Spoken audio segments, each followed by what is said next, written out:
तारीख़ इस्लाम में चंद ही ऐसी शख्सियतें गुजरी हैं जिनकी जंगी हिकमत अमली ने दुनिया का नक्शा बदल दिया।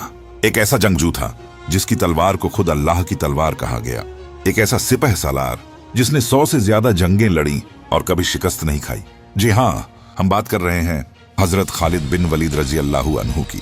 नबी करीम ने गजवाए मूता के मौके पर आपको यह अजीम लक़ब अता फरमाया, सैफ उल्लाह। आपने अपनी बेमिसाल महारत से रोम और फारिस जैसी सुपर पावर कौमों को घुटनों पर ला दिया। दमास्कस फतह हुआ, यरमुक जीता गया, इराक के कई शहर इस्लाम के साए में आए।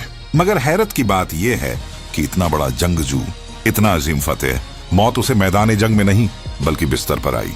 जब आप बिस्तर मर्ग पर थे तो रो पड़े और ये तारीखी जुमला कहा, दुनिया के बुज़दिलों तक मेरा यह पैगाम पहुंचा दो, अगर मौत मैदान जिहाद में लिखी होती तो खालिद बिन वलीद को मौत कभी बिस्तर पर ना आती।